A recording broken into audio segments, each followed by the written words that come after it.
this is Daniel Mart back again. I am an actor and filmmaker based out of South Florida, and for this video, I'm basically going to be doing my top 30, yes, you heard that right, top 30 projects that I've ever been a part of. So, why am I making this video? If you've been keeping up with me for the past couple weeks, you will know that on this month and year, June 2024, is my 10-year anniversary of being an actor. I first started becoming an actor, I first became an actor all the way back officially on June 2014, more specifically June 9th. That's more or less the date I've been able to more or less pinpoint it with. And I discussed that more in a previous video, the one I did 2 weeks ago, where I just had a huge discussion on how my career has been in general. Yeah, I've been an actor for 10 years, and this whole month I basically going to reminisce on some of the best moments, some of the worst moments. And yeah, the first video in this little series, I guess you could call it, was just a general discussion topic on everything I've been through as an actor in the past 10 years, and even some stuff even before that kind of led up to me becoming an actor. The second video I did last week, was me reacting to some of my old videos, some of my old roles, and some of my, like, old headshots, old reel, like acting reel, and some my first short films, for example. Just reacting to some of that stuff from my first 5 years, and how that had led up from what I did 5 years ago, the first 5 years of my acting career, to the second 5 years of my acting career, the first half to the second half. And yeah, and this week I basically want to do a list of some of my favorite projects, my top 30 projects, and some of these projects you may have never heard of, so to speak, because I just don't discuss them. I've never discussed them on the channel, or they're not really widely available, for example. And this is going to be kind of a counter to next week's video as well, where I discuss my top 15 worst projects. And yeah, I kind of wanted to do like a both the yin and yang, top 30, top 15. For next week's video, I can't really think of like 30 projects or experiences that I really had a bad or negative experience in. I can only think of 15. And even then, that was a little bit of a stretch, if I'm being honest. Yeah, again, this is all just to reminisce on my 10 years experience. And here I'll be talking about projects I don't really talk about that often. You have probably never heard of, and some of these projects are not widely available because of just the circumstances. And the other thing with this list, and it's going to apply more towards next week's video as opposed to this week's video, but I know the title says projects, but it's more so like just experiences. Again, this is something that applies more for next week's video, but again, it's more projects, experiences, a combination of both. It's just so you guys know this in advance. So yeah, let's get started with number 30.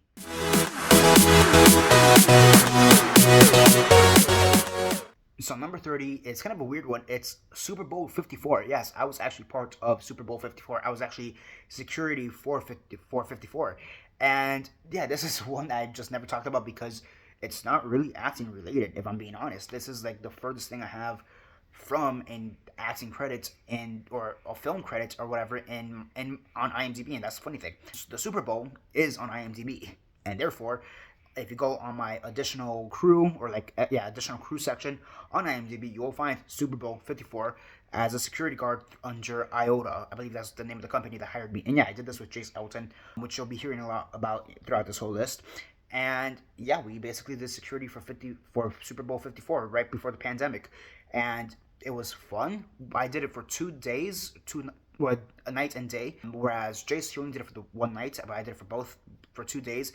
And yeah, the first day that we did it was at night during the pre-party, I guess before the Super Bowl, the party they have before the Super Bowl. I forget what that's called exactly, but yeah, and we were more specifically on the docks. We were supposed to be like helping, because there's a lot of ships, there were a lot of celebrities, a lot of rich people just have their ships who were there. They're going to be coming in their yachts, and the idea was that we were supposed to help them get off their yachts, get their supplies off their yachts, or luggage off their yachts or whatever, and then put them in the limo or the private car or wherever they're going to put that, so they could go to their hotel or go to the actual pre-Super Bowl party or whatever. Thing is that it was actually rained out. Like it just began to rain that whole night, so we didn't really do much of that. No yachts really came, but overall it was still a fun experience that I kind of just did. And because it's a credit on IMDb, why not? Why not? And then the second day I did it, actually, it was on the day of Super Bowl. It was like in the very morning when they're having the pregame stats and saying, oh my gosh, the players are coming into the stadium and all that. I was in Miami Beach, and yeah, there was a huge crowd there in the news with ESPN and the morning talk shows and all that. And it's one of those things you can maybe see me in the background in the crowd. I'll see if I can find footage. If not, then you just see my face.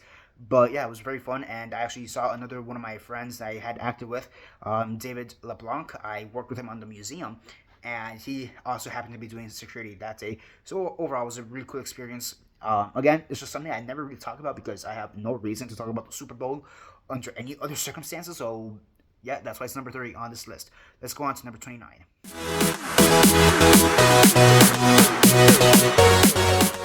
So number 29, we have The Little Dog Laughed. And The Little Dog Laughed is a scene that I did at MDC, Miami-Dade College, for a class. And again, not all of these are going to be like film projects or theater projects. Some of these are going to be experiences. You know, Super Bowl was an experience. This is also kind of an experience, just a scene that I did.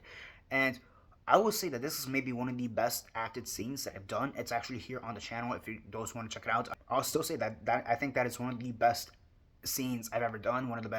Some of the best acting I've ever done, and it was very fun to do. And basically, the scene that we did from The Little Dog Laughed, it was the beginning scene where Mitchell, my character Mitchell, he calls up a callboy and to have sex. And the thing is that he's just basically drunk throughout most of the night because depression essentially, and he's a celebrity. My character's a celebrity, and I just won an award, so I'm getting drunk. That's why I have the callboy, and we pop into the next morning where he's hungover and he's like, "Who are you again?" And overall, just that play, I really like it. Not many people seem to like it from what I've seen, but I personally really do like it.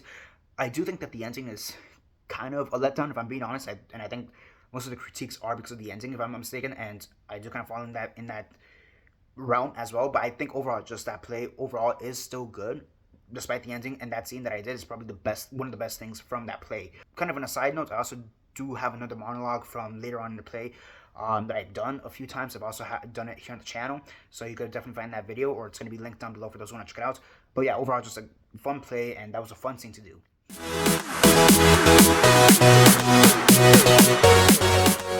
At number 28, we have Halloween, Michael Myers Comes Home. And it kind of sucks that this is basically a lost film. This is the first film that I did with Jace Elton. And yeah, this is a fan film. And this came out in about 2018, if I'm not mistaken, 2017, 2018. And this basically started my partnership with Jace Elton. And basically, we ended up doing a lot of fan films because of this film. And yeah, it's basically a lost film. Basically, Jace accidentally deleted the file from his YouTube channel. And it's one of those things that just happened at such an inopportune time, because I had downloaded the film for my computer to make my death reel, which, by the way, I actually just updated my death reel earlier this week at the time that I'm filming this. So if you guys want to check that out, go ahead. But I did the original death reel, which came out in 2018, 2019. I had, of course, downloaded that film so I could, clip out the footage that I needed, and that's it. And I just happened to delete it from my computer the day before. He texted me saying, "Hey, do you happen to have a copy of the film? Because I accidentally deleted it and I did not have it backed up for some reason. I have everything backed up, but I did not have it backed up." So that was a hell of an experience. Like, that is just a lost film completely. The only things that are left of it are a few teaser trailers and a few behind-the-scenes photos and my death scene that's on my death reel. 2 death scenes, really. But yeah, overall, this was a really fun project. I remember there's a scene where I'm talking to the 2 main female characters, and for some reason, I'm doing like this weird little act, like it literally goes something like this, because I'm trying to be funny, and it was just, I kind of, like, I always cringed about it, but thinking back at it, yes, I still cringe about it, but like, it's kind of like, it's funny that I did that, almost like a good memory, essentially. And overall, that whole crew was really good. I also got to work with Raphael, who I've worked with on a number of projects after this, Nemo, who I also worked with on a bunch of projects after this, and overall, just that whole experience was really good. I really liked it, and yeah, it kind of sucks that it's a lost film. That's honestly why it's so low on the list, because nobody can ever see it again. Go figure.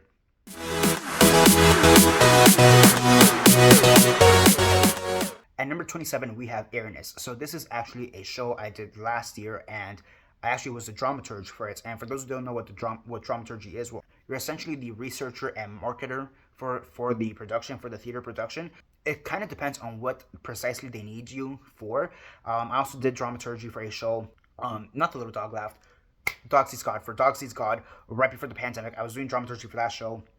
And in that show, I was doing more of the research stuff, and that was about to bleed into the marketing aspects of it before the pandemic hit. But for this one, I was more or less just focused on the research part of it. So Aaron, it's basically a rock show. It's a theater show about air guitar, like air guitars, and which is an actual thing. Like there's actual air guitar competitions going around the world. Just being part of that show at FIU was really great. This was after kind of a bad couple of months at FIU that I had because, long story short, I got rejected from the BFA. I auditioned for the BFA, didn't get in, and that really was a shot to the heart. And it's one of those things like that. Last semester, I was trying to do a lot of different projects, and Airness was one of the projects I was trying to be a part of, and I did become a part of as a dramaturge. And it meant so much to me that I was able to do that, to actually participate in one of their bigger shows, one of their official shows, season shows, in any way, in any capacity, past just being set construction or costume construction, because everybody had to do that at one point or another at the school. And yeah, and again, I'm researching rock music. I remember researching the Ramones, Motorhead, Chili Peppers, a bunch of the song references, Twisted Sister and Quiet Riot, for example. Come on, feel the noise, because that's one of the big songs in this musical. Just researching the crap out of all this rock stuff, and I'm a huge rock. I love rock music, and just being able to like research that for a show was just incredible. It was fun, and I loved it.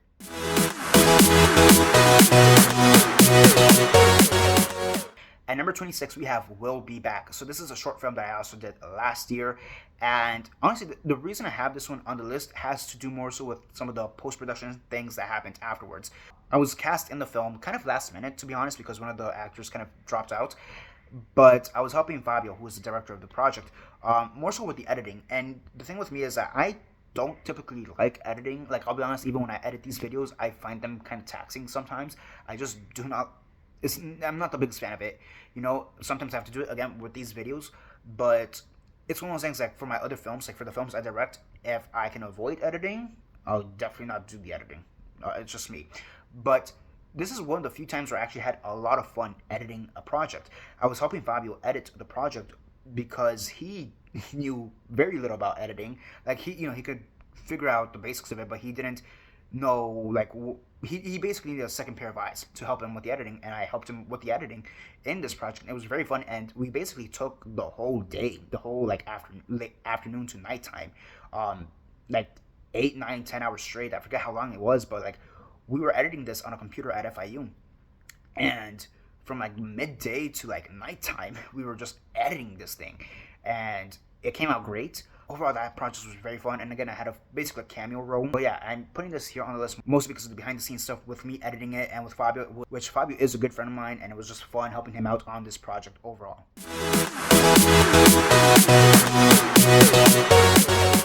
At number 25, we have Uncle Tito, or how I personally love to call it, Uncle Tito. So yeah, Uncle Tito is one of the funnest projects I've ever done, mostly because of who Uncle Tito, like the character of Uncle Tito is. Uncle Tito, like my character was called Chase, and the main character, I guess you could say, is Uncle Tito, which is my character's uncle called Tito. And I got to work with Kevin Black, who is just one of the funnest actors I've ever worked with in general. I love the guy. I still call him Uncle Tito, if I'm being honest. Like, his name is Kevin, but I always call him Uncle Tito. Like, every time we talk, it's always Uncle Tito. And it was just very fun, and I love working with that guy. We were going to work on another project after this. We were going to work on Loose Ends, but that kind of fell through at the end. But it's mostly because of that, because I was able to connect with Kevin Black and work with him, and I also worked with Frank Madruga on that movie, which I did work with on Loose Ends. It's one of those great things. It's one of the great things about working in film, that you're able to connect with the cast and crew sometimes, and sometimes you'll see them later down the line in another project, and you already have that connection.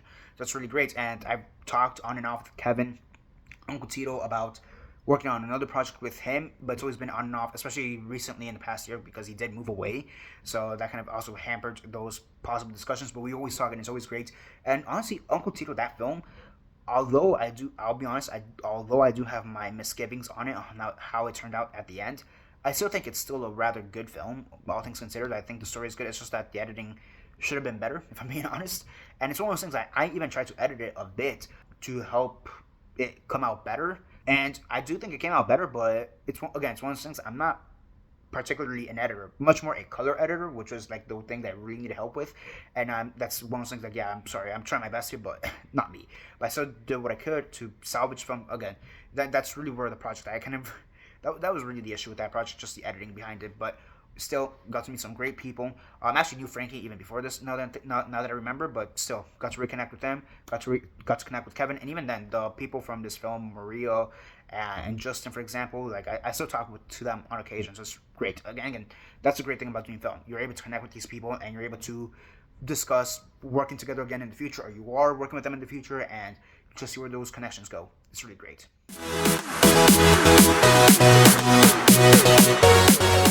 Number 24, we have Stuff. And yes, that is what the project is literally called. It's literally called Stuff.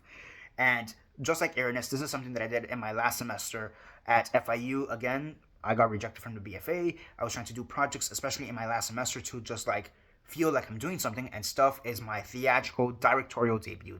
And I had kind of directed some stuff back at MTC, but it was much more on a production manager / assistant director kind of level. If I'm being honest, this is my actual first directorial debut stuff. And it's one of those things like there's some good stuff and some bad stuff, pun intended, that came out of it. And a lot of the bad stuff honestly had to be because of the fact that this is a theater production. However, I still went in it with like a film mentality, so to speak. Especially when it came to casting, for example, casting was a big one, because with casting in a film, something that I found out, it's not necessarily that's rather easy, but you always have people available to work with. Whereas with theater, at least in this case, in this experience, that wasn't really the case. So I really did struggle casting this film, this production, this theater production, this play, and after that trouble, and getting the cast and getting Diana, who's honestly my best friend in the entire world. She's great. She was there. Matthew Hernandez, Tanya Nieto, who I knew from MTC, and Bella Burgos. That's her last name, Bella Burgos. That was the cast. So Diana, Bella, and Matthew. They're from FIU. Actually, Diana at that point was a graduate of FIU, and Tanya, she was from MTC, from my time back at MTC. And yeah, we came together to create this incredible play written by Chris Torres, who's another alumni. At this point, he's an alumni. At the time, he was still a student, but another alumni of FIU and another great friend of mine. And it was just great overall, and I really liked that experience. We did have our struggles, especially sometimes connecting with each other, or like, I guess the cast connecting with each other. But I think that's just something that comes naturally within any theater productions. You always have to figure out how to work with actors. And me as a director, this being the first official time where I'm actually directing actors in a play, just those technicalities really came to the forefront, especially because I still had like that film mind when I needed to be in a theater mind. I think overall though, I'm still very happy with the play. I kind of wish I would have been able to record it, but that wasn't a possibility for me. But besides the point, I still think we gave an incredible 2-night performance, and I think one of the most satisfying experiences, which honestly because of this, it probably should be in like the top 10, but it's at this point right now. But one of the most satisfying experiences is after the first night, just hearing the reactions of the audience reacting to the beats that you've put in the play, and how they're reacting to the characters and how they're interacting with each other. And just like, I still remember some of the gasps or some of the claps that at some of these beats, and that was great, because I'll be honest, I was so stressed about this project, and I felt like I was failing. I felt like I was failing my cast and failing Chris, the playwright. And then after that first night, having everybody cheer and be happy is honestly one of the best experiences I felt, period. Again, this is one of those things, I know I'm talking about projects, but if we're talking about just solely experience, this probably should be like top 5. At number 23, we have The Deal. So this is my official directorial film debut. So yeah, we went from my theatrical directorial debut to my film directorial debut. So yeah, I did this with Carlos Pino, I did this with Jace Elton, I did this with Imani Tong. Overall, this was my directorial debut. This was where I was putting my stamp as a film director and be like, hey, this is who Daniel Mart is as a director. Take me seriously, go from there. Especially rewatching it last week, it just seems so, in the best way possible, it seems so pulpy. It just seems like, I almost want to compare it to like Tarantino in a sense, in the sense that it was like, it feels very homemade, especially like Reservoir Dogs type of stuff. But things that, like, I'm pretty sure I'm like 99% positive that when I was filming The Deal, I wasn't thinking Tarantino at all. If anything, I was channeling my inner Scorsese, if anything, because it's a crime drama film. And honestly, this is a film that I've been trying at the time. because it came out in 2019, and we filmed this in 2018. But this is a film that at that time I was trying to basically do for some time. Originally, the concept for the deal started off as a comedy, but go figure, I can't write comedy, so I changed it into a drama. But the basic plot of two guys finding drugs on the street and trying to sell it to a drug dealer, that was always the basic concept. And I was very happy. I'm still very happy that at the fact that I was able to bring that story to life in some way possible. And yes, as a first-time filmmaker, as a directorial debut, there are some stuff that could have been tightened up. Like, oh, there's some sound issues at the very beginning that could have been tightened up. Maybe some shots could have been better. Blah blah blah blah blah. But like again, it goes back to that. It's my first project as a director, and I'm still infinitely proud of what happened. As a director, it led to this great journey, and it's one of those things, even I was talking about this last week, that there's elements in that film that I can see that I've taken from this film to a bunch of other films that I've done in the future, a bunch of my other directorial efforts. Like, oh, I like how I managed to evolve this shot into what it is now, and like, let's say Captive, Project Prado, Quince, The Date, Silent Locale Cinematics, whatever. And I think just seeing that, the birthplace of all that, of who I am as a director, and seeing how I've been able to evolve since then, it's just incredible. And again, it all starts with the deal.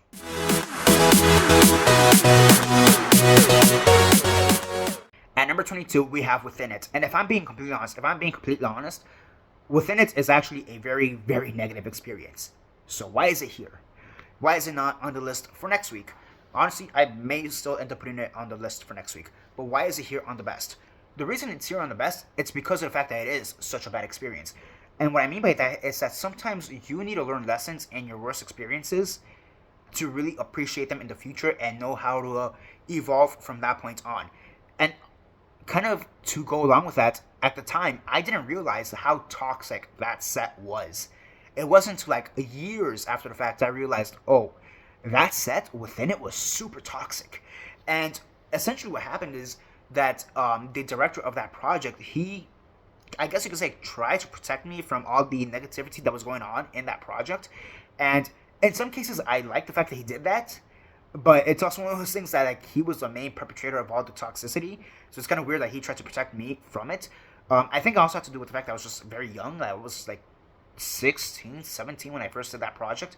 And that was also the first project, I want to say it's the first project that I had auditioned for, and I actually got the part.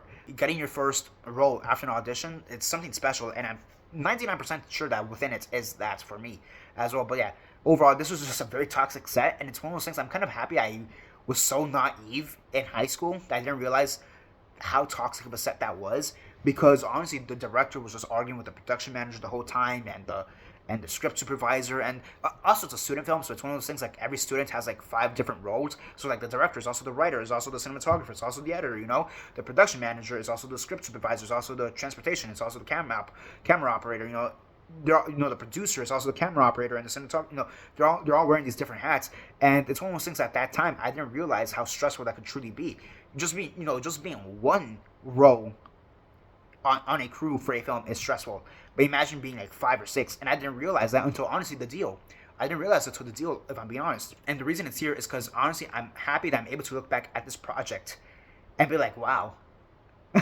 I'm happy that I was basically protected from all the negativity of it, and I'm now realizing it now, because I don't know how I would have handled that at the time if I did truly realize it was negative. And I'll be honest, there was a few times where I'm like, I kind of like raised an eyebrow, so to speak, but like I didn't pay too much attention to it because naivety, I guess. But again, sometimes the worst experiences could be the best experiences, and in this case, one of the worst experiences really honestly is just truly one of the best experiences, because again, I was able to learn like, oh, this is what you don't do on a film. This is what you don't do on a film. A person, the director should not be acting like this, the production manager should not be doing that, etc., etc., etc. And again, I was able to learn that from this film, even if I had to learn that lesson a couple years after the fact.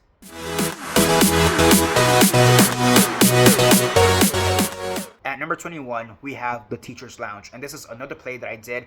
It was actually supposed to be turned into a movie at one point, and I'm not sure if, when I say movie, I'm not sure if it was supposed to be like a live recording, because we did record the play. I'm not sure if it was supposed to be like a live recording, like think Hamilton, for example, like Hamilton on Disney Plus, or if it was supposed to be like an actual movie.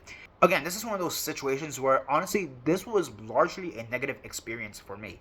I I didn't really get along with the director, if I'm being honest, or the director, because it's one of those situations where like the assistant director kind of overtook the director because he had more experience, but he also didn't know what the hell he was talking about half the time. We had a lot of rewrites, which is for a film, sure, that's common, but for a theater production, that is not common at all. So we had a lot of rewrites, we had a lot of recastings, and it was just a very stressful situation throughout the whole thing.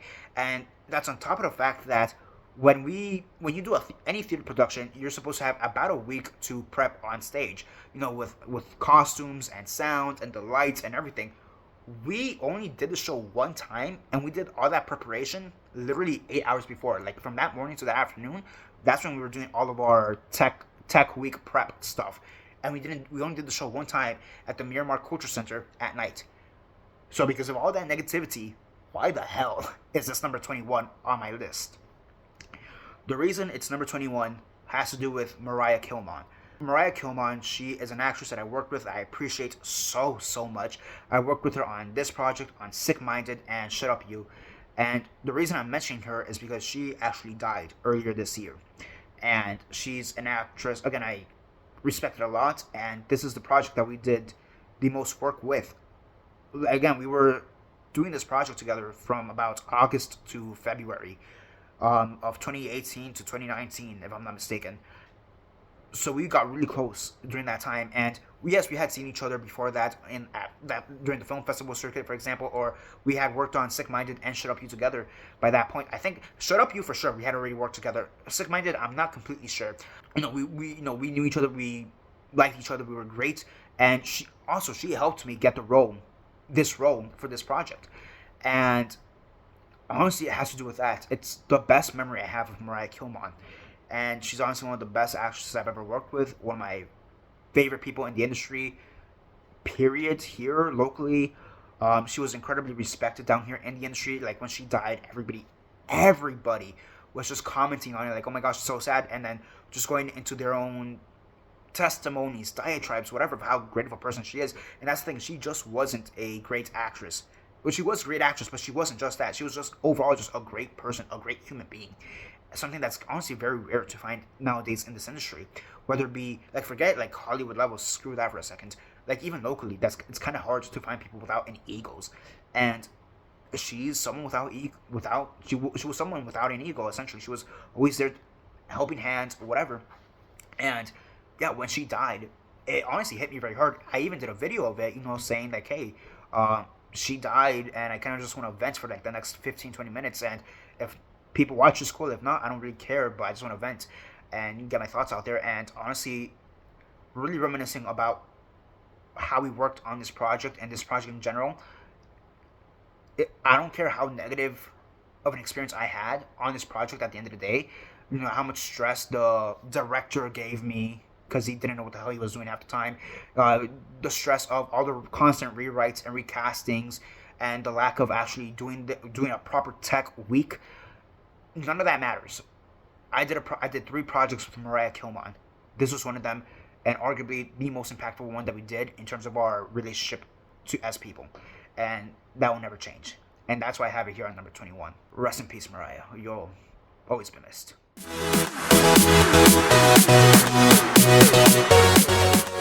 Okay, number 20. Let's get into a hopefully somewhat better mood right now, because, yeah, but at number 20, we have 15. 15 means 15, funny enough. So shouldn't this be at number 15? Who cares? I have it here at number 20.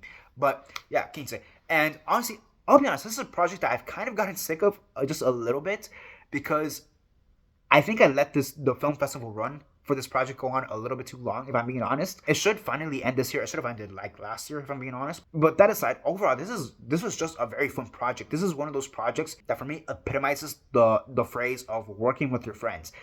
I was working with Jace Elton. I was working with Angel Padilla, Chloe Stringhammer, Melissa Almanza, Darian Louis Ayi, Charles Ace. These are all friends that I have in the industries. A lot of these, with the exception of Charles, I met all these people through school. Jace and Angel I met at MDC. Darian I knew since high school.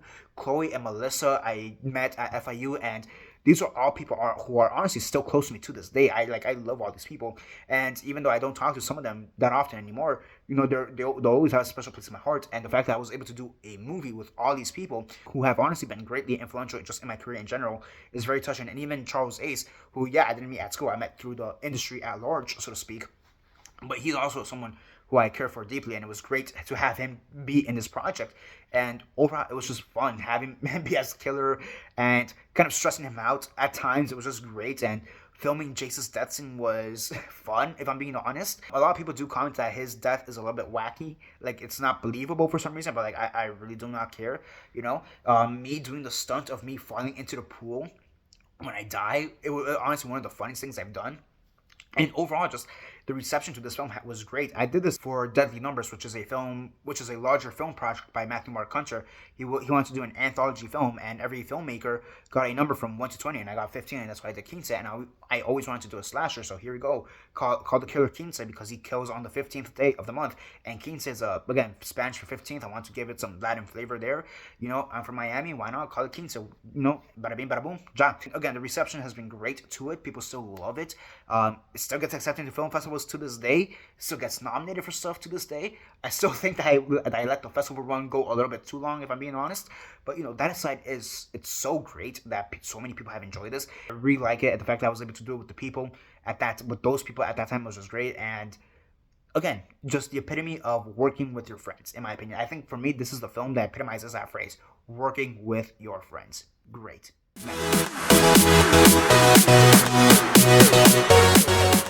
At number 19, we have Schism, and this is the film that I've done the longest, so to speak, in the sense that this is the longest shoot I've ever done in one continuous day. It essentially took 24 hours. We actually managed to do a documentary, a behind-the-scenes documentary of it, where actually I think it's called 19 bloody hours or something like that, so almost 24 hours. Yeah, we essentially shot the bulk of this movie all within 24 hours, a little bit less. In a lot of ways, it was very stressful. I'm not gonna lie, it was very stressful. But also, in a lot of ways, it was very rewarding, because the only other time I've done a film shoot that's that long is during the 48-hour film challenges. That's the only time. But even then, and whereas this wasn't for the 48, this was for the road film contest. I was with Jordan Roa, who I had worked with a number of times by that point, and Julian, who was his friend, who played the killer. And I also worked with Patrick, who I had worked with in the past, Patrick Sheehan, and Karina Gonzi, who I had also worked with in the past. And again, it's one of those films similar to Kingston, where it's like working with her friends. Granted, this isn't something I was directing; this was just something I was acting in. But it was still great to act with Patrick, to work with Karina, and honestly, at that time, Karina and Patrick were some of the people who I was talking with at that time the most. I was working with the most at that time, and same thing with Jordan. I was working with Jordan a lot during that time, and it was just great to work with all these people and have this project under our belts. But yeah, overall, it is a great film, and again, it was just taxing, which that's the thing, the film is only 5 minutes long, so you would not imagine the fact that it took 19 hours to film the bulk of the film. But honestly, that's the reality, and that's because of the prosthetics, the special effects that we needed to do for the neck. Because my character, spoilers, dies because he gets his neck slit, and we worked a lot. And that's the other thing, yes, the bulk of the filming did take place within those 20 hours, but we also did a lot of pre-production stuff, again, with the special effects, with getting the location for the restaurant.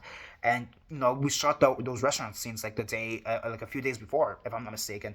And, because again, the bulk of the film takes place at the house. Again, figuring out the special effects for the neck was just great. We still have some of the behind-the-scenes footage for that, as you guys can probably see right now.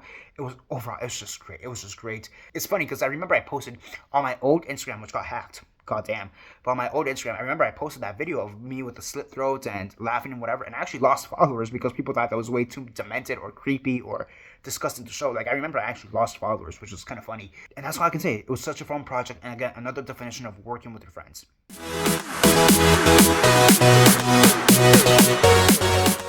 At number 18, we have The Last Supper. So this is one of the episodes from Silent Locale Cinematics. This is honestly one of the most what the fuck films I've ever done as a director. This is when I was trying to do something more experimental. And here's the thing with Silent Locale Cinematics. Silent Locale Cinematics, in general, is meant for a more experimental approach to filmmaking. That was kind of my point, me and Jordan Vegas' point in creating that series, to have a more experimental way of filmmaking and X, Y, and Z.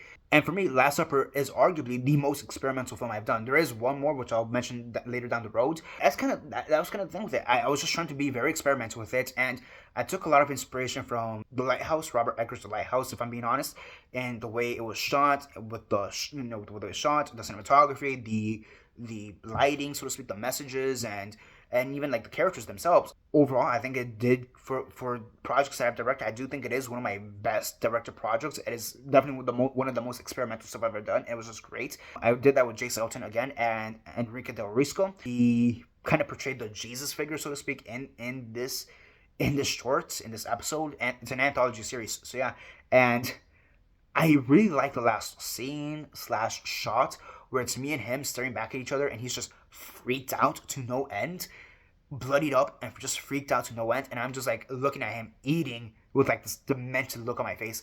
It's just great. Like I love those moments like that, and it's just great. And again, one of my most experimental films. It's great that I did it. I've talked about this in the past with some of my movie hauls. I do want to try to do more experimental cinema. That's something I'm very interested in, and this is one of those opportunities where I was able to be a bit more experimental with my filmmaking, with the story in general. It was just great, and that's also the thing. I remember when this released, both this episode and another episode I'm going to be talking about in the future. Nobody knew what the fuck to make out of it. Everybody thought like this is just fucking weird. This is clearly experimental. They didn't understand the point, but it's one of those things like when it comes to experimental cinema, you don't need to know the point. Sometimes it doesn't even matter. And in this case, sure as shit did not matter.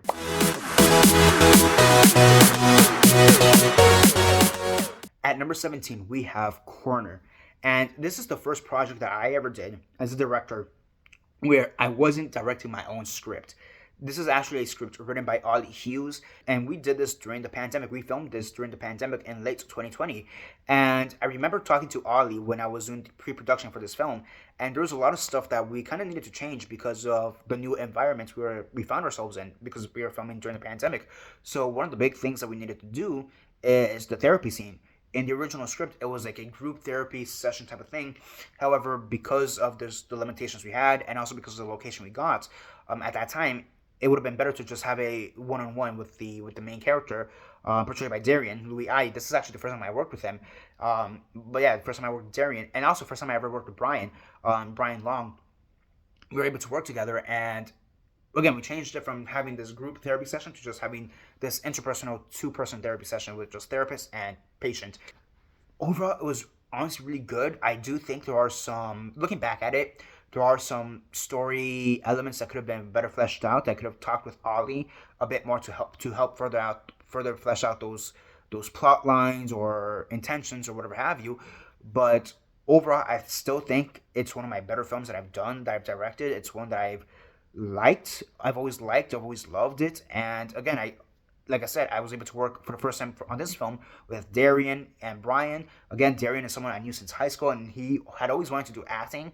And right, like the year before this, he was always asking like acting questions, like, "Oh, how do you get into acting? What do you do for monologues? Blah blah blah blah blah." And I put out this casting call, and he responded. And originally, he was trying out, or he auditioned for Jamal, who is the supporting character, one of the supporting characters. However, I ended up casting him as the lead character, as Wendell was the lead character, because I just liked his performance that much. And I got Brian to do this character as well as a therapist. Funny or sad or both enough, I guess. Mariah was actually going to be in this film, but because of the fact that it was still in a pandemic world, she didn't want to risk it. And that's not to say I don't like the fact that I ended up with Brian, because I think his performance is great. I think he brought the necessary gravitas to that role, and he did what he needed to do with that role. He's been nominated and awarded for his portrayal as Dr. Wickstrom.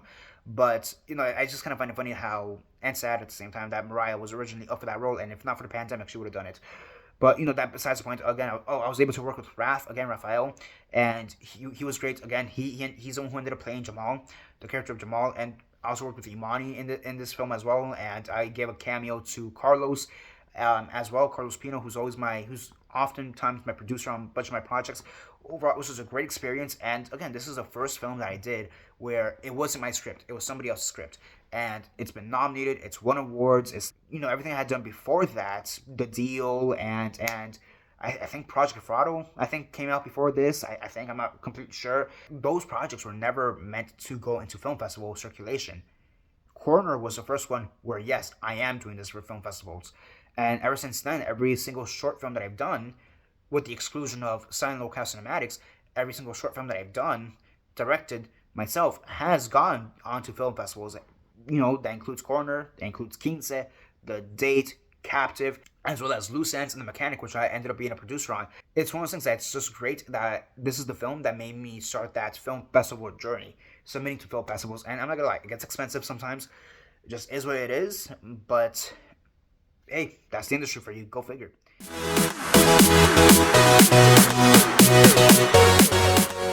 And number 16, we have Love Thy Neighbor. So this is actually the first episode of Silent Locale Cinematics, and the only episode that I didn't direct or write in any way possible. I just starred in it. And the series originally was started by Jordan Vegas, another great friend of mine, and originally he was going to be the showrunner, if you will, for this web series. And we were going to be doing like an episode a month, but it's one of those things that life just got in the way. But again, this is the first episode, and it was just really great to work with Jordan. I ended up working with Jordan again in another film that, again, I'll mention later. But Jordan is somebody who's always supported me. He's someone great, and I'll be honest, it kind of sucks that we don't talk that much anymore. I guess you could say we've grown apart, just human nature, it is what it is. But we always support each other in each other's endeavors. He's more of a musician, so I always support him as a musician. And of course, I'm an actor, I'm a filmmaker, so he always supports me as a filmmaker. And it's really great that we have this connection. We've been able to do that. And it started even before this, because we took acting classes at MDC, and it always stemmed from that. And just to kind of go into my relationship, my friendship with Jordan, like, one of the best things I remember for some reason, I don't know why, but one of the best things I remember is going to like this classical concert together that MTC was just happened to put on at one point. And I didn't stay throughout the whole show because I needed to get to class, but I just remember that. And I always found it funny how he's a fan of classical music. I don't know why I found that funny, but I just didn't expect it from him. Yeah, and then we ended up doing this project, Love Thy Neighbor, and it was great. It's honestly one of my favorite projects that clearly it's on this list, but it's one of those things, like, it did do a little festival run for back when it first came out, right before it went online on YouTube. It did have a little minor festival run locally, and it was great. A lot of people enjoyed it, and overall it's just great. And especially for Silent Locale Cinematics, it kind of showed that element of trippiness and experimentalism that the series would always be known for from there on out. For its, and it was just great. And the fact that he directed that was great, and the fact that I acted that, it was great. And us going to the beach to film the scenes with me, him, and Robinson, who was the other actor, and doing that at the beach and at Wynwood, and just me stumbling around like a drunk, because that's how the film starts. Very fun, very fun. And one of the moments I remember from that, it's the fact that during one of the shots, or one of the scenes, or one of the takes, during one of the takes that I was doing my drunk walk before I fall down, there was somebody, or like a group of people across the street, like, observing what we were doing. And I guess I was in the moment, I was in the scene, I didn't realize they were there until, like, they cheered me on, because they realized that this was a filming thing, and they cheered me on, like, oh my gosh, that was so good, we thought you were an actual drunk, blah blah blah blah blah. And I'm like, I didn't even notice they were there. And Jordan was like, yeah, man, they were there, they were enjoying that, they're like the whole thing. I'm like, oh cool, that's really cool. And it kind of felt like a little paparazzi moment, if I'm being honest, going around town, going around Miami, and trying to get the costumes for the end, for when we're at the beach, was also great. And I just remember that, going to like the fabric shop and getting the fabrics that we needed. It was, honestly, it's just great. And the fact that he managed to do that was great. I honestly wish he would have continued the series a bit more, and just to see what he would have turned out, what he would have done in the future. That being said, I am always forever thankful with the fact that he allowed me to continue the series in my own way. And it's one of those things, like, just Silent Locale Cinematics in general, it is something I do want to get back into, but I just don't have the time, and I don't have the resources in general to get back into it. So it's one of those things we'll always see if I come back to it. But the fact that this is the beginning of it, and the 4 episodes that I directed afterwards, I still enjoy them. I really like them. And again, 3 of the episodes so far, you've seen 2. Another episode is going to be later on this list, and it's just great. I really like the fact that I was able to do that. And with Jordan, who honestly is, I'll be honest, Jordan is one of my best friends. Even if I don't talk to him that often anymore, I'll still call him one of my best friends. The fact that I was, again, able to work with one of my best friends, incredible, invaluable in general. Next.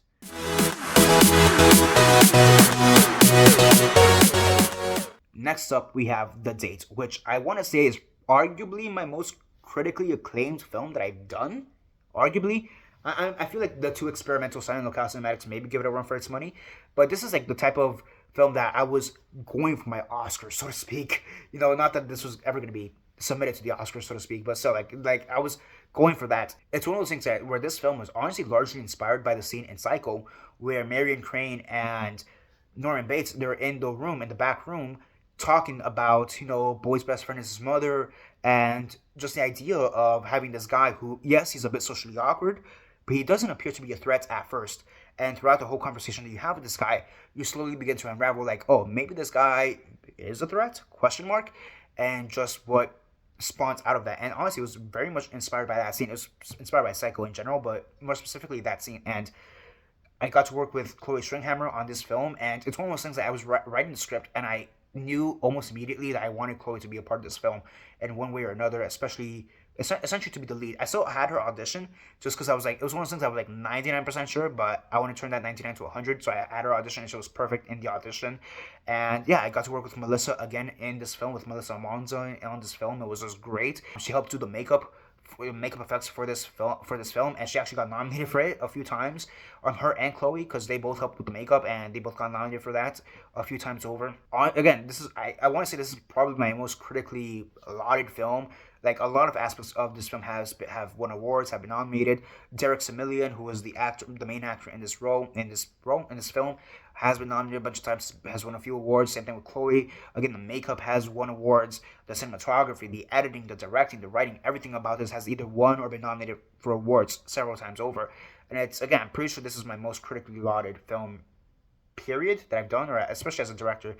And honestly, I do think this is probably some of my best work in general. If I exclude the experimental stuff, like just straight film stuff, like, non-experimental stuff, this is arguably the best film I've ever done. It's one of my favorite films. It's one of the best films I've done as a director. It's great, and it has the tone that I'm always looking for, like that. This is because this was during a time where I was starting to transition from more crime stuff to like horror stuff, and this kind of fit that happy medium of a crime horror film, in my opinion.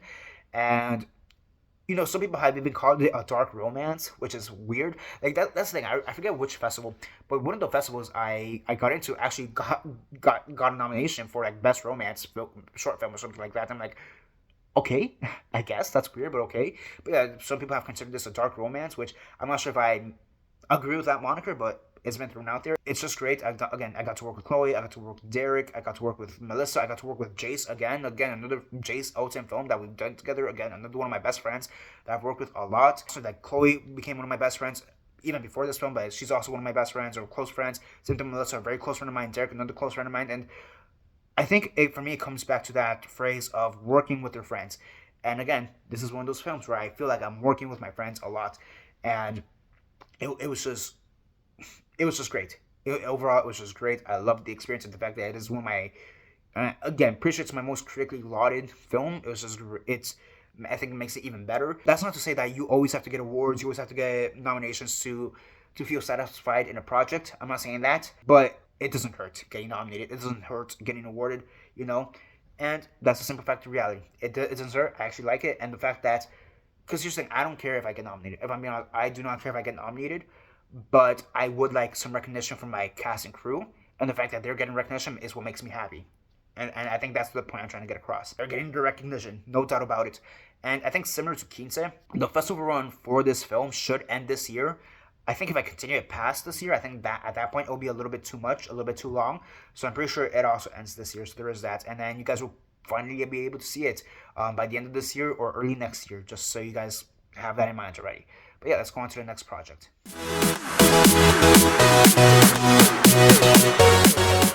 And number 14, we have The Visitor. And this is the first project I ever did with Jordan Roa. That's the thing. There's two Jordans. Jordan Vegas with Silent Locale Cinematics, and Jordan Roa, in this case, with The Visit. Yeah, this is the first film I ever did with Jordan Roa. And honestly, this was one of the best projects I did, especially at that time.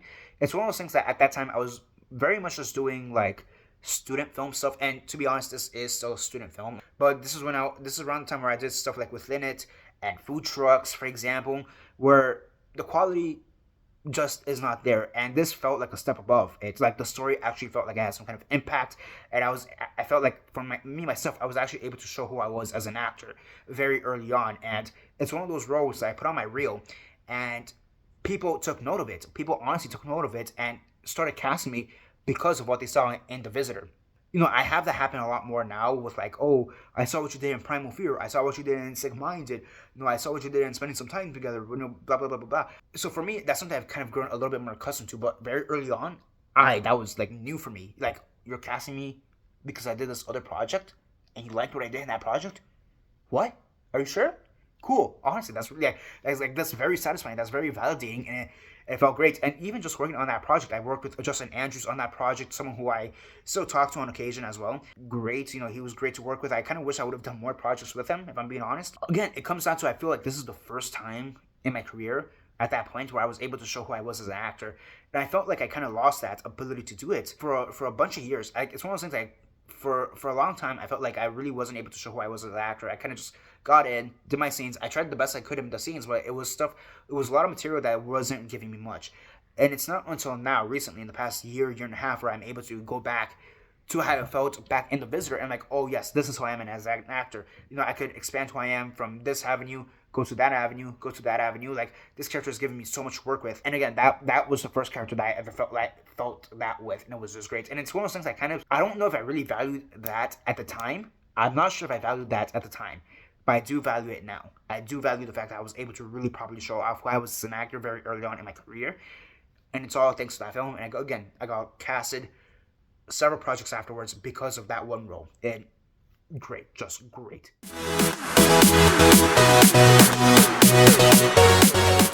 Speaking of Sick-Minded, number 13, Sick-Minded. This kind of goes back to the whole Mariah of it all, if I'm being honest. Although, yes, Teacher's Lounge is probably the project I'm going to remember the most working with Mariah, I still worked with Mariah on this project. And it was great. It's one of those things, like, I almost have a hard time remembering sometimes, if I'm being honest. It's one of these projects, I'll be honest, Sick-Minded is one of the projects that, during the production phase of it kind of passed me by, if I'm being honest. If I'm being completely honest, it kind of just passed me by, and I don't really think I really took into account what I was doing. It's one of those things where I see the film, and I kind of think to myself, I should have tried harder. I should have given a better performance. And part of it had to do with the fact that I was working with LeVar Leo, who is a very big name down here in South Florida. And it's one of those things like, oh, you're working with LeVar Leo, so you've really made it down here in the industry. And it's one of those things that at the time, I kind of took for granted. Because of that, I feel like my performance suffered. So why is it here? Why is it number 13? Again, part of it has to do with Mariah Kilmon. Another project I got to do with Mariah Kilmon, it's just something that you cannot take away from me. I worked with Mariah Kilmon on this project. But even with that, I worked with LeVar Leo on this project. We would work on a bunch of other projects after this. I worked with Danilo Roca. We ended up spending some time together. Jamal Wright, who we ended up doing another project after this, Suitcasing. But this is the first project that we did together. Again, Celine Alva, another project. I had worked with Celine Alva even before this, but again, this is another project that I did with Celine Alva. Rafi Russo, another actor. This is one of those things where I was working with a lot of top tier South Florida talent, and there's a part of me that kind of wishes I would have tried harder. Again, so why is it number 13? Again, the Mariah of it all, but also just what happened afterwards. This is the first, probably only film, now I think about it. This is the only film that I've done that has actually been shown on TV. It was shown on the Shorts TV channel. This film was on the Shorts TV channel for a long time, and it was just great knowing that some of my work is on TV. And even beyond that, because this was a short film, this got turned into a feature film. The feature film, I'm not sure when it's going to come out, but it's the fact that this film was able to do so much afterwards. And it's one of those things like the short film is featured in the feature film, so to speak. And I know that sounds kind of weird, but essentially we shot the short film, and then LeVar just decided to place, you know what? Let me plop the short film into the feature film, and I'm going to film everything else afterwards. It's the fact that I'm able to be in both the short film and the feature film. I will admit, I do wish I had a bigger parts in the feature film past just the original short film concept. I think it's one of those things that just the momentum of what happened afterwards, it's why I have so much good memories of it, and why it's one of my favorite projects, because, again, it was on TV. This is one of my linchpin projects, similar to The Visitor. People recognize me from Sick-Minded and have casted me in their projects because of the work I did in Sick-Minded, and it's arguably just the biggest project I've done, period. Arguably. I feel like spending some time together, maybe give it a run for its money, for example. But this is definitely one of the bigger projects I've done. Period. Yeah, overall, that's why it's mostly because of the aftermath of the film. That's why I like it so much, and it was just great. And this was also during a time where I was like top of my game, so to speak. Like this is what I was during that time period in 2018, 2019, where I was just getting roll after roll after roll after roll, and it was just great. It was just great. I got to work with Mariah as well.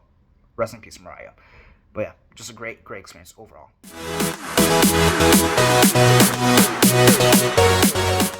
At number 12, we have Twilight of Dreams. And really, this is just like one episode. This series, I guess series, never really went beyond the pilot episode, which is called Zombie Jesus Vampire Hunter. That's literally what it's called, Zombie Jesus Vampire Hunter. And this is the first project. It has two firsts in it. It's the first project where I feel like I did really heavy makeup effects and like stunts and stuff like that. I have a scene, or my scenes, it's essentially being bitten by a vampire, Julius Caesar, and then I get turned into a vampire, and then I decide to attack Jesus himself, who is a vampire hunter, and I'm a vampire now. So my character, my Roman vampire citizen character, Cerberus Erucius, actually came up with that name, and they loved it. But yeah, my character, Cerberus Erucius, gets bitten by vampire Julius Caesar, and then gets killed by vampire hunter Jesus Christ. I'm just saying, how many people can say that they've been killed by Jesus? That's just insane, if you ask me. And again, just doing the effects for that, having my whole gown, my toga, so to speak, just be bloodied up to high heaven was great. Just being killed by Jesus Christ himself was great. And then the other thing with this is that this was so early in my career. So my parents, it's not that they didn't support me. They've always supported me. It's one of those things like they just get naturally curious as to like, why exactly do you like this? And my mom saw me die, essentially. Like she saw me, she was there when I filmed my death scene. They allowed her to be there. They let her see me die, being killed by Jesus. I don't think she understood the concept of the film or the project, but just the fact that she knew I was happy was all she needed to know. And the fact that she saw me die was great. And the fact that I needed to ride in her car right afterwards to get home. But I'm a bloodied up mess. So how did we figure that one out? They literally just put a trash bag over me, put a hole on the top so I could, see and breathe. But yeah, I basically went home in a trash bag because my whole body was just bloodied up. So that was also fun. And also with this project, I've seen how it's involved. Gus, the director of this project, I've seen how he was able to take this short film, episode, whatever, and evolve it to the project that he really envisioned it to be now. I'll be honest, I wish I could still be a part of it, but, circumstances, it just is what it is. I actually helped Danilo get a role in the bigger aspect, in like the next, like I guess the sequel to this film, short film, episode, series, whatever. I actually helped him get a role there in that project. And that's the thing, like this project is part of a larger franchise, I guess you could say, because it does have its own comic books. I believe it has its own board games or stuff like that. And again, this is the first episode or first short film or whatever. And it went on to make even more short films. It's the fact that I was able to be there at the nucleus, at the start of it, and now I'm seeing how it's grown since then. And also just a little bonus fact that, hey, I helped Danilo get a role in that project. Awesome. I love Danilo. Any work he does, it's always great. And I'm happy that I was able to help him get that project.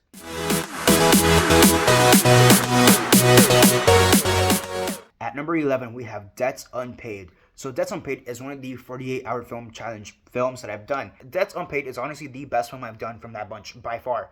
It's the most substantial role I've had in general. The only exception being La Familia, but we don't talk about La Familia until next week. Yeah, that's the thing. Like with the 48-hour film challenge, sometimes it's very difficult to be cast in a film in a substantial part. And the thing with the 48 is that you, especially as an actor, you sometimes have to expect that. You sometimes have to expect the fact that you may be cast in a minor role, in a cameo role, and you have to be okay with that. But at the same time, you want to do more as an actor.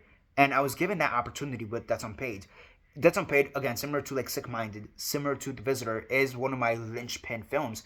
It's one of those films that a lot of people recognize me and casted me because of the performance I gave on that film.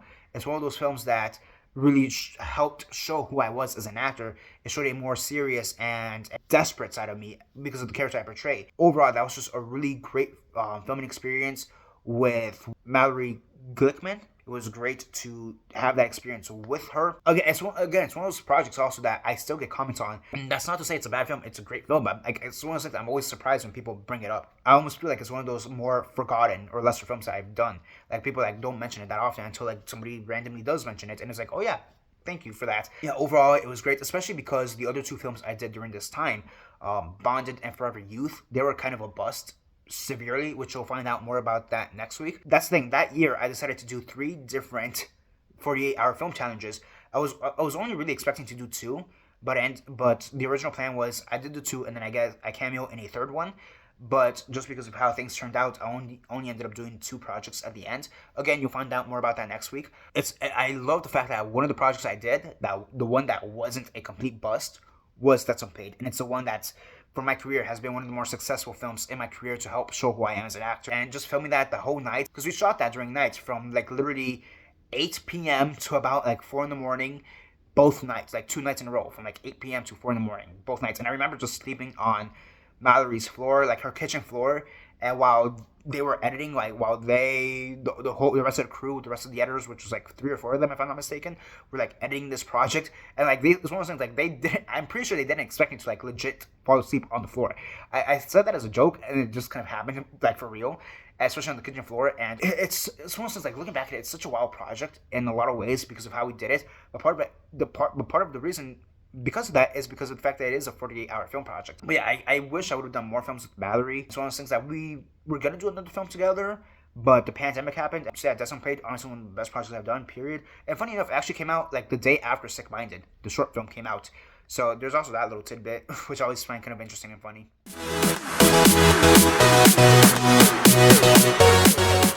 At number 10, we have The Last Fair Deal Gone Down. So if The Last Supper is not the most experimental thing I've done, then it for sure is The Last Fair Deal Gone Down. Personally, I still think that The Last Supper is more experimental, but a lot of people tend to disagree and say that The Last Fair Deal Gone Down is more experimental. So go figure. And yeah, this is a film I did with Jordan Vegas. Yeah, so he actually returned in this film as one of the characters, as like the devil character, so to speak. And I did this film also with Jake Elton and Steven Arison. And Steven Arison, he's a very gifted violinist and a good friend of mine down here in South Florida. It's one of those things, I always wanted to do a film just for him, so to speak, where we could properly show off his violin talent. He's a good actor, but he's a better violinist, and even he knows this. But I always find it weird how out of all the projects he did, he never really showed off his violin skills, if I'm being honest. And I kind of just wanted to give him this opportunity to show off who he is as a violinist and show that he could do this plethora of things. Like he could purposely play bad and improve throughout the course of the film. And I remember when we were shooting this, actually like literally right there, where the door is, when we were filming that, the bad violin playing, to us, to our ears, it sounded good until we played it back on the monitor. You know, the video recording of it, it's like, oh shit, that actually is bad. What the hell? So I remember me and Jace talked about that. It's like live, if it sounds good. The playback, however, yeah, it sounds like shit. Holy crap, you know? I kind of just did this film for him so he could show who he was as a violinist. And there is also part of me that kind of just wanted to do like some kind of musical film, so to speak. And again, this is kind of like my gateway into musicals. I don't know if I'll ever do an actual musical, but this is the closest I'll ever get to it. So yeah, and also the other thing with this is like, this is the first film that I feel like that I actually got some notoriety from, so to speak. I don't remember if Corner was already a thing by this point. I have to imagine it was. I have to imagine it was by this point. But it's one of those things like when you submit stuff to film festivals, yes, you get your awards, yes, you get your nominations, whatever. But that's something that could be very few and far between. All these episodes, all the silent low cast cinematic episodes, I posted them on YouTube, so people were commenting it live right then and there. So just seeing the reaction and people getting back to me like, oh my gosh, what the hell was that film about? Like that didn't make sense. And that was very experimental. I loved those discussions. It was just great. And again, I got to do it with Jace, I got to do it with Steve, I got to do it with Jordan. I mean, what more can you ask for? Again, the thing I keep coming back to, a film that it feels like I'm working with my friends. Again, another pure definition of that expression.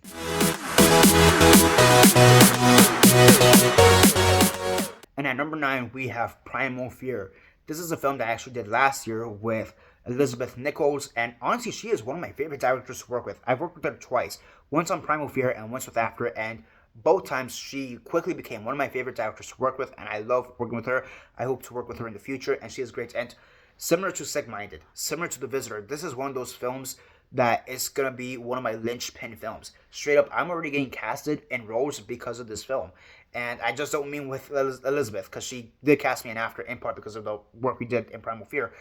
but I've already been cast in a few roles because of this, and that's honestly incredible. That's honestly some of my favorite things in this industry, where you have these linchpin films that you just get recognized time and time and time over and over again, and you get cast because of the work you just did in that film, and that's always rewarding. That's always incredible. Furthermore, it kind of helped taste the bad taste of my mouth out of my mouth that happened with La Familia.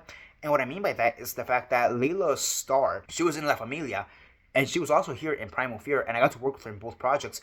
And the fact that we went from doing, honestly, the worst projects I've ever been a part of to one of the best projects I've ever been a part of, like, that just distinction was great. And she was professional in La Familia, and she was professional here in Primal Fear, and the work we did together in Primal Fear was just great. It was amazing. I still love it. The reaction to it, the response to it has been incredible. Everybody enjoys it. I also like the metaphor that the film kind of talks about. Kind of does have a bit of a racist slash sexist undertone to it, with my character, because of who he is and what he's trying to hide, and just with me being a, I guess, white Hispanic, I guess you could say. I mean, I'm not really that white, but still, but like a white Hispanic going after an African American woman. Just there were some intentional racist and sexual undertones, racist and sexist undertones, woven into the story to kind of further portray that with who my character is and who Layla's character was. And I remember when I was auditioning for it, I brought that up immediately with Elizabeth, and she's like, yes, I love the fact that you got that. I love the fact that you got that. And again, it helped me just start this great working relationship that I have with Elizabeth. Hopefully we do more projects in the future. I would love to work with her again. She's great. And again, like I said, one of my favorite directors that I've worked with, hands down, period.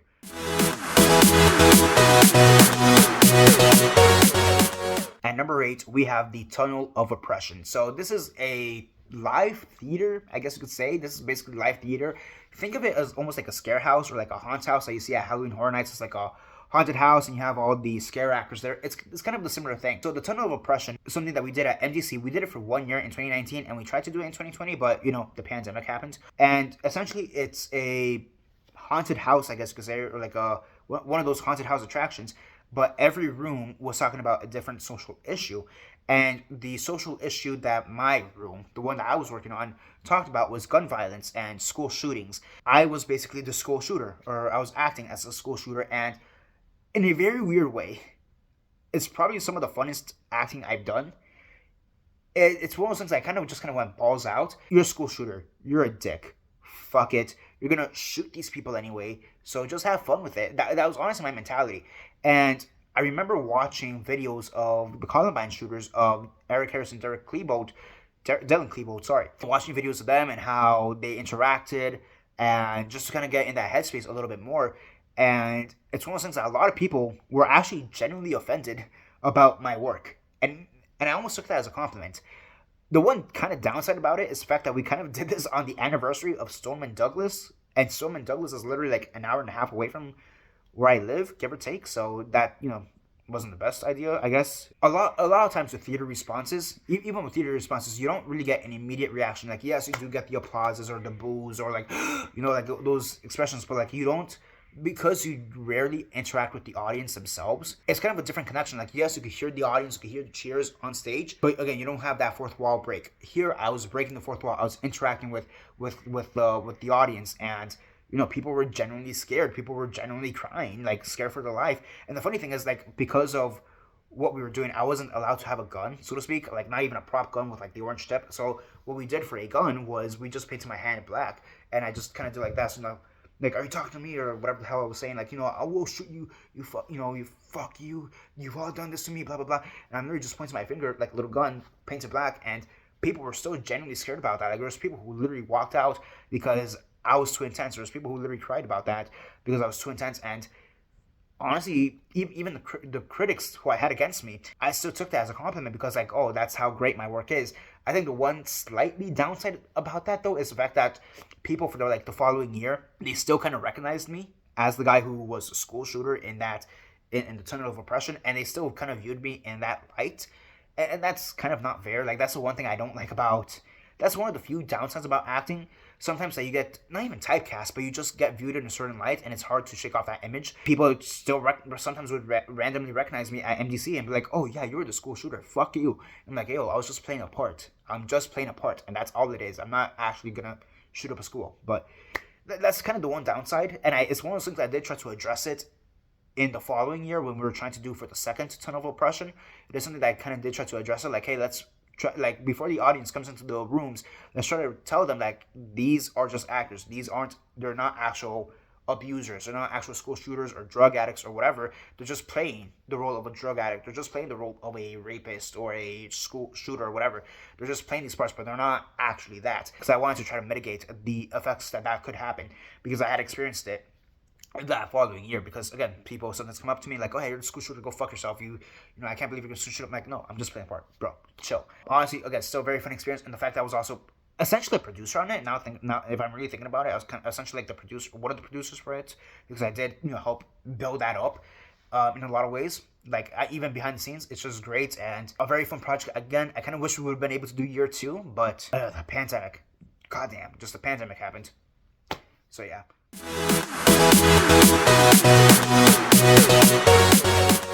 At number 7, we have Frag. So Frag is one of the more recent projects I've done. It's something that I did last year, and it premiered earlier, like 2 months ago, if I'm not mistaken at this point. I even did a few behind-the-scenes videos of that, of me working on Frag, and me going to the film festivals and all that. I posted those about 2, maybe 3 months ago at this point. I forget right now. So definitely do go check those videos out. And honestly, Frag is basically the true life story of an incident that happened up here at Wilton Manors, which is about an hour away from me. And the incident basically involved this guy who may or may not have had internalized homophobia, but he was definitely mentally ill, and he may or may not have had internalized homophobia. And he brought a grenade into a bar, and it's just a story of how basically the bar didn't blow up, and the heroes who helped prevent it. And that's what Frag is about, essentially. And I portrayed one of the bartenders, Kenny. It's just kind of the story about that, essentially. I'll say it's definitely the most impactful film I've ever done. It's definitely the most impactful film I've ever done, especially because it is based on a true life story.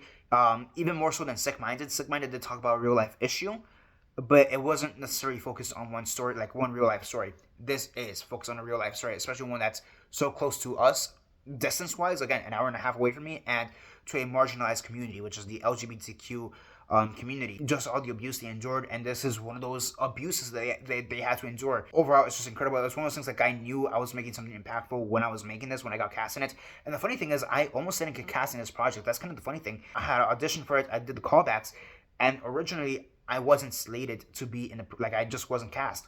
However, the person that they got for Kenny originally, he had to drop out last minute, so I was brought in. And honestly, I really thank God for allowing me to be part of that project, because again, this is another one of those projects where I do predict it being a linchpin film for me.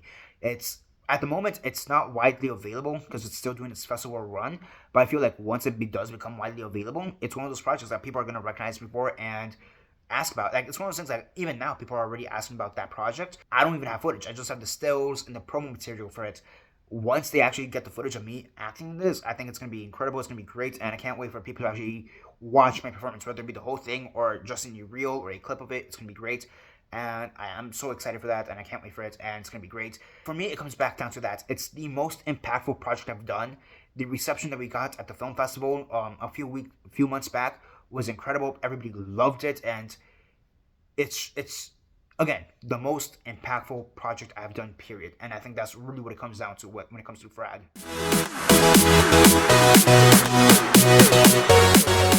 At number 6, we have Diary of a Vampire Stalker. And honestly, this is the one project on this whole list that will not be shown or seen ever in any capacity. Aside from a few behind-the-scenes videos I still have saved, there's no way you're ever going to see this project.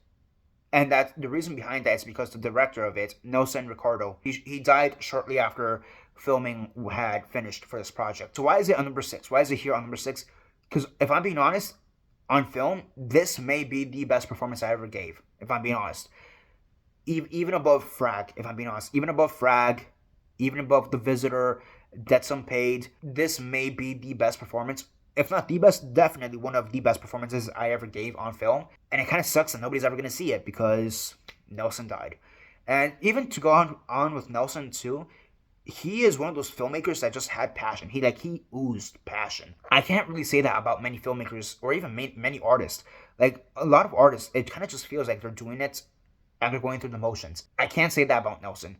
He oozed enthusiasm, he oozed charisma, he oozed just an intense enjoyment in his art, in his work.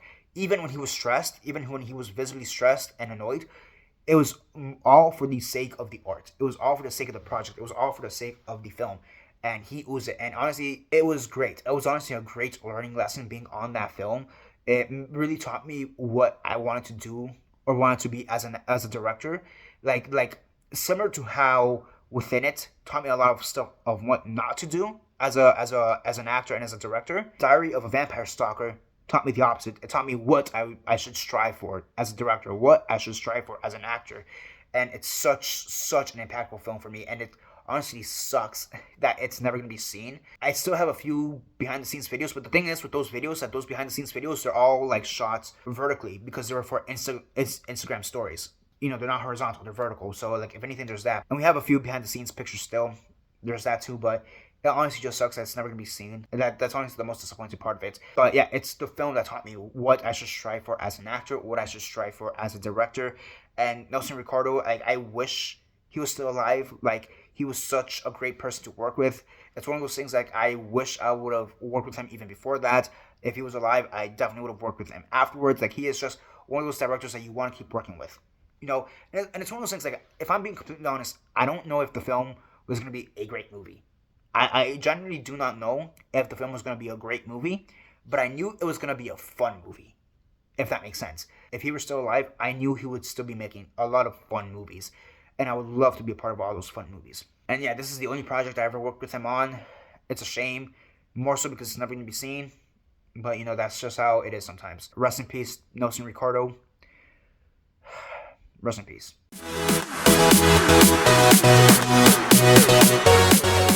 At number 5, we have The Princess Bride. So this is the first project I ever did when I first became an actor. Now, I had done a few stuff even before this. I had acted in E-Drums 98, the video game, Cheese vs. Pepperoni. Back in elementary school, I did a version of A Christmas Carol. Or no, sorry, The Polar Express. I did a version of The Polar Express where I played one of the reindeers. But for me, as an actor, starting my journey as an actor 10 years ago, officially, this is the first role I ever did. I think just because of that alone, it has to be on the list somewhere. The scene that we did from Princess Bride is the Benzini scene with the Who's Wise, with the cups and all that stuff, where it's Benzini and Wesley and Buttercup. So that's the scene that we did. And originally, I was cast as Wesley, as the Man in Black, and actually my stepbrother, he was cast as Benzini. But we both quickly realized that we were better suited for the other part. So I ended up doing the role of Benzini, and he ended up doing the part of Wesley. And then there was this other girl, Melissa. She played Buttercup, Princess Buttercup. And yeah, it was the three of us, and we did the scene from The Princess Bride. And I remember performing it at UM, because that's where the summer camp was based out of, UM, University of Miami, their summer camp program. I remember we did it, and it was great. And I have video of it. I used to have a video of the whole performance, and I think I just lost it over time, which kind of sucks. But it felt so rewarding to do that. You know, it's one of those things that I still wasn't completely sure if I wanted to do this, even as a hobby. Yes, I had fallen in love with acting, but I wasn't sure if I was going to continue it past the summer camp. But just feeling that reaction, feeling the joy of after we had completed the scene and performed it to everybody, it was just great. And it's one of those things like, yes, I want to continue pursuing acting in some capacity. And Princess Bride, this is where it all started.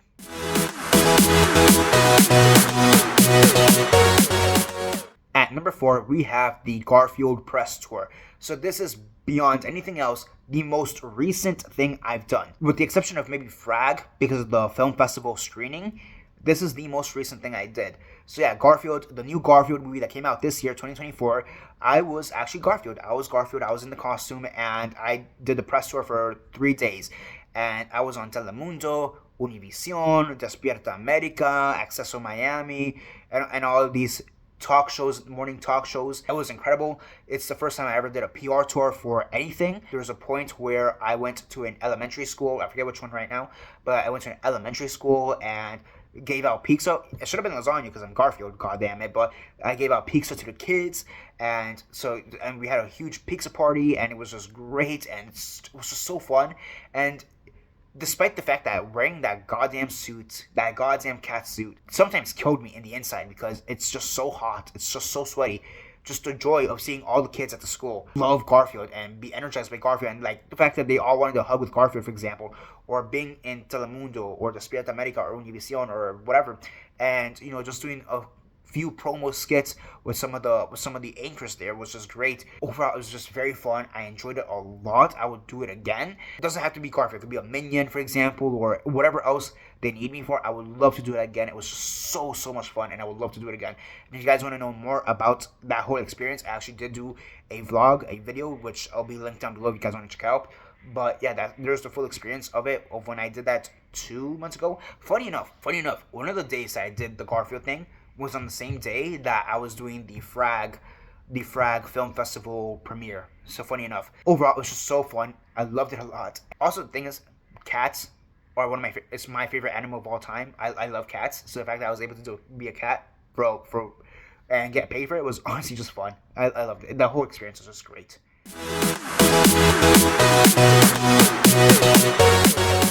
So for number 3, I basically have a 4-in-1. It's the Heritage Project, Doubt, Long Day's Journey into Night, and Glass Menagerie. So why do I have all 4 of these grouped up? The reason I have all 4 of these grouped up is because I did these all 4 projects within the same week. So yeah, 4 projects all within the same week, and 3 of those projects are like very well-known stuff. Doubt, Long Day's Journey into Night, and Glass Menagerie. So let me explain a bit more. So at FIU, we have classes, and in each of these classes, you need to perform a scene, especially for your final, because this was for your final. We need to perform a scene. So my scene for acting 3, the scene I had to do was from Doubt, and it's the scene where Sister Aloysius, but the other sister, the other nun, she's talking to Father Flynn, Al's Father Flynn, about how he may or may not have touched a little black boy. So I had to do that scene that week. I also had to do Long Day's Journey into Night, and I had to do the scene where Tyrone Senior talks with Junior and how they're gonna put Edward into the mental ward. And so I did that scene that same week. And that same week I also did Glass Menagerie, and I did the scene where Amanda is talking to Tom about how they need to get a gentleman caller for Sister. I forget what her name is right now, but for Sister. And that was all within the same week. And on top of that, I also did the Heritage Project. Now, the Heritage Project was a project for my voice and movement class where essentially we needed to tell a autobiographical story from our life as a monologue. And I chose something that was honestly very personal to me, and I shared that as my monologue. And I had to do all 4 of those performances within the same week. 2 of those were actually within the same day. A Long Day's Journey into Night and Glass Menagerie were both within the same day. That was for the directing class. I was a guest actor for that class, because that's the thing with the directing class. They often don't have enough actors in their class to do a lot of the scenes, because because a lot of times for that class, the directors also need to be the actors for other people's scenes, but you just don't have the ability to do that. So sometimes they'll ask actors from just the department as a whole to like, hey, can you do a scene or 1 or 2 scenes? And I ended up doing Long Day's Journey and Glass Menagerie. And again, for my acting 3 class, I ended up doing Doubt, and then for my voice and movement class, I ended up doing the Heritage Project, and that was all within the same week. Those were like final after final after final after final. 2 of those finals weren't even technically mine, if you want to get technical with it. And it's just the fact that I've never had to memorize so many lines from so many different sources to be performed all in 1 week or within such a short time span. And it's one of those things, like, there was a part of me that was honestly very nervous. To do this, and like, I had my doubts, no pun intended, but I honestly did have my doubts of like, can I actually do this? Can I actually pull it off? And I pulled it off. Like, I pulled it off like no one else can. It's one of those things that honestly did surprise a lot of people. The fact that I was able to pull it off was like, why are you doubting me? Why are you doubting me? And a lot of people loved what I did with Doubt. Doubt, kind of like the title implies, you have doubt as to whether Father Flynn did the things he's accused of or not, but my interpretation of the character is like, yes, he did those things that he was accused of. He's trying to hide it. He's hiding it very well, but he did those things, and he's just trying to save his ass. Long Day's Journey into Night and Glass Menagerie, they're a little bit more straightforward in the way you have to act it, but there is still your own interpretation that you can put into it. And my version of Tyrone Jr. was a lot more somber, a lot more regretful of the situation that's going on. My version of Tom in Glass Menagerie, which I had already portrayed Tom in another scene even before that. Like I've done Glass Menagerie a few times throughout my collegial career, but this version of Tom that I did for Glass Menagerie, it was a combination of just annoyance and understanding. And I remember one time when we were doing the rehearsals, not the auditions, the rehearsals for Glass Menagerie, me and Angie, who was the actress portraying Amanda, we ended up just doing the whole scene in Spanish at one point because we were just so comfortable with that. And like that's the thing, like I'm it still amazes me. I don't think I've ever done that with any other scene where I'm so comfortable that I'm able to do it in a completely different language. It's one of those things that me and her, we played around with it where we did it in Spanglish, where sometimes we'll do a line, it's in English, and then la próxima va a ser en español, the next one's going to be in Spanish. Or sometimes we'll switch the language como medio durante la escena, medio en la oración, halfway through the sentence. And that's not easy. Like even now, I kind of struggled with it, but like it was one of those things I was just so comfortable doing in Glass Menagerie because of my director Glennis, with my scene partner Angie. We were so comfortable in doing that. It was just great. And with Long Day's Journey, it's just one of those places, like one of those, like Glass Menagerie. Long Day's Journey is just one of those pinnacle plays that you do not fuck with unless you know what the fuck you're doing. And I'll be honest, to a certain degree, I didn't know what the fuck I was doing, but I still went for it, and I think I killed it. I honestly still do think I killed it. It was amazing. And Doubt, again, a lot of people loved my interpretation of it, of like, hey, this is a guy who's desperate to keep his secret from coming out, even though it's right there at the seams. And then the Heritage Project, like I said, that's a very personal project for me, arguably the most personal thing I've ever done. And because it's an autobiographical story, you have to choose a moment from your life and write a monologue about it. And that's what I did. I wrote a monologue about something that was very personal to me, and in a lot of ways it was very therapeutic to finally let that stuff out. And there is this whole conversation of, oh, is art supposed to be therapeutic for the artists themselves? That's a whole different conversation in of itself. But it's one of those things, at that moment I didn't really care. I wanted this to, I guess, be therapy in some way, I guess you could say. And it helped a lot. It honestly helped a lot in doing that project to help me process some stuff that had happened with the story that I was telling. And the fact that I did this all within the span of 1 week, essentially, it's like, it still boggles my mind that I did all that within 1 week.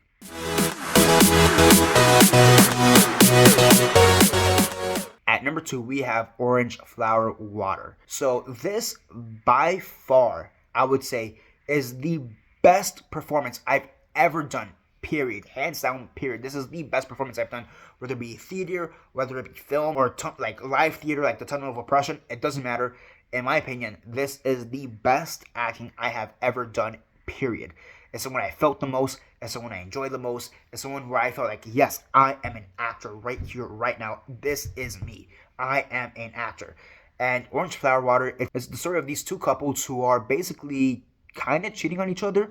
Beth, who was my wife in this project, so to speak, she is cheating on me with David, who is the other couple that's in this story. Brad, my character's name is Brad. He always knew that his wife was cheating on him, but he never wanted to say anything just to keep the peace. But it was one of those things that was killing him inside. And yes, he's not a perfect person. He's very flawed. I'll be honest, he is borderline abusive. He is an alcoholic. He is borderline abusive, a gaslighter, a manipulator. But there is still some sympathy to him. And the fact that I was able to bring out that sympathy and bring out his frustrations at the fact that his wife is cheating on him and seemingly doesn't care about the fact that she's ripping apart her family with this. Give a damn that I'm an alcoholic. Give a damn that I'm honestly abusive. And he kind of admits the fact that he is abusive, by the way. Give a damn all that. Like, all he cares about is family at the end of the day. And yes, he is, in a lot of ways, a morally reprehensible character because he's abusive, he's a gaslighter, he's a drunk. But again, sometimes with these terrible characters, you need to find your humanity. And I think above any character that I've ever played, I was able to get his humanity down packed. At the end of the scene, when I finished the scene, I felt this like major wave of release, of release and relief afterwards. And in a weird way, I wasn't sure if I ever wanted to let that go because, again, this is the scene that I feel like I did the best acting in. And Jennifer, who was my scene partner in this, Jennifer Etienne, she was incredible as Beth. She was everything that an actor needed. Honestly, like Jennifer, she is the best scene partner I've ever had, hands down, like by far, this is my favorite thing I've ever done. I did this at MDC for a class, and it's the best scene I've ever done. It's the best acting I've ever done. I wish I would have done this on video, gotten a video of it, because I feel like it would have been so impactful. Yeah, it's just great, and it's one of those things, like orange flower water has had such an effect on me that I actually did this as part of my directing class, because I did this at MTC. But then when I went to FIU for my directing class for our final, similar to how Glass Menagerie and Long Day's Journey into Night were the finals for other people during that semester. When it was my semester to take the directing class, I chose Orange Flower Water, and I basically did the scene that I performed in. I only did half the scene because it had to be within a certain time limit. But when I did the scene, when I acted the scene, it was the whole thing, and it's a good 10-15 minutes. It was one of the longer scenes for that class too. And I'm pretty sure this was for like acting too, now I think about it. But it's a scene that's had such an impact on me. I always go back to it. I always go back to the play, and like I said, it's honestly just one of the best scenes I've ever done. Period. It's one that I've loved. I just love it. I love the experience, and honestly, it's one of those things. Also with Jennifer, I'll often just talk to her as if I'm Brad and she's Beth. Like I guess if we're still those two characters, and we laugh about that sometimes, which I'm not sure if that's healthy now I think about it. But like, granted, it's not like we're saying go fuck yourself, because characters would definitely say that, but we're not saying that to each other in our messages. Still, it's just great, and like I said, it's the best acted scene I've ever done in my opinion. It's like the best. Yeah, it's just the best acting I've ever done. Period.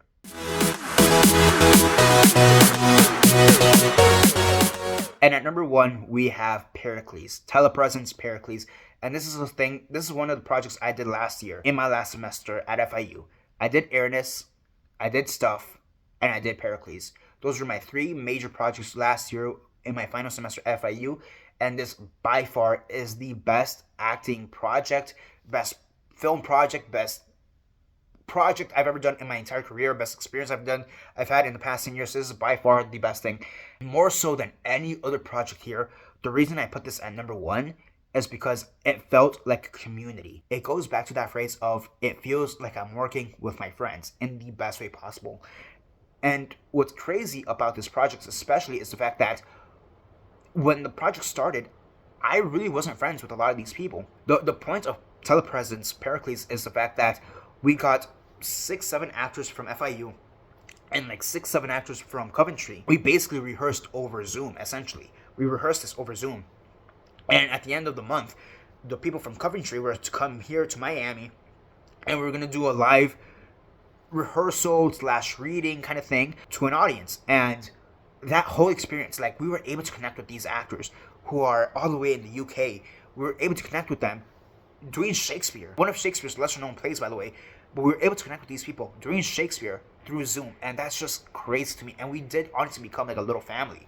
Everybody on the cast, from the people here in Miami, Gabriel and Christina and Santi, Rudy, Mia, Justin, the people here were able to essentially become a family with the people up across the pond in the UK, with Simona, Daisy, Zhao, Laura, Anna, Adu, like all these people. We formed a little family, and it's just incredible. It's just great. It's honestly one of the most rewarding experiences I've ever had. It's also one of those things. I don't do theater that often, let alone Shakespeare. I rarely do Shakespeare, period.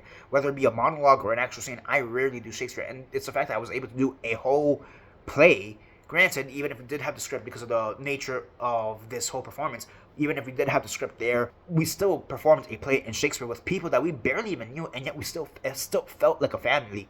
I was King Simonides, by the way. That was my character. That was the main character. I also did a few of the Gower roles, but my main character was King Simonides, or Simonides. I've heard it both ways. But it was such a great communal experience, and it was such a perfect way to almost cap off my final semester there at FIU. It's one of those experiences that I always have there in my heart as an actor, and it just continues on for the rest of my life. And I honestly, it's been a year and a half since that project ended, and I still occasionally talk to the people from UK. That's the thing. Like, I still occasionally talk to them, and it's like those connections are never gonna go away. They're always gonna be there, and it's just, in my opinion, it's just incredible. And even with the people here in Miami, like, we will always have those experiences. We'll always have that connection, no matter what. And it's just incredible. It's just great. And I love it. I'm eternally grateful. And the best thing about it is that there is actually a documentary on this whole behind the scenes thing. Tom Gorman, who is the director, one of the directors, because Tom Gorman and Michael Yanni. Tom Gorman was the director from UK Coventry, and Michael Yanni, he was from FIU, the director from FIU.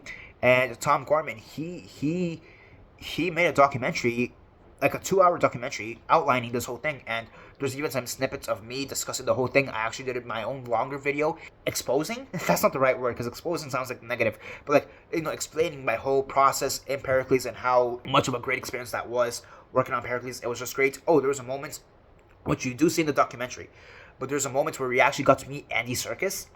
We got to meet Andy Serkis and learn acting through Andy Serkis, even if it was over through Zoom. I got to talk to Andy Serkis, and I tried to invite him to Miami to see if he wants to watch a show, and he's like, oh, I would love to, but like, I'm kind of in the middle of something. Hey, might as well try to invite him while I'm talking to the guy, you know? So, it was so great. I do very much want to visit Coventry at some point. Overall, Pericles is just one of my favorite projects that I've done, period.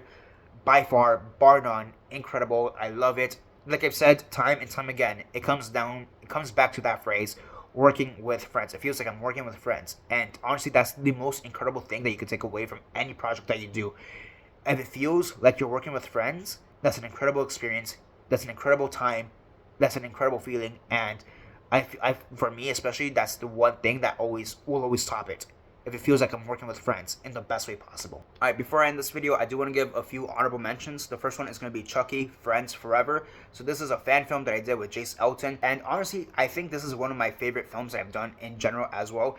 I think it's also one of the ones where I gave my best performance in general. The reason it's not on this list is because there's a certain part of me, like a certain snobbish part of me, that I'll admit kind of looks down on fan films, if I'm being completely honest. And I know that's not right to do, but that's also the simple fact of the reality. And I only really want to mention one fan film here. And if I was going to mention any fan film, it might as well be the first one I ever did with Jace, which would have been Halloween, Michael Myers Comes Home. Yeah, that's why it's not on the list. But if I'm being honest, this arguably also has one of my best performances on film.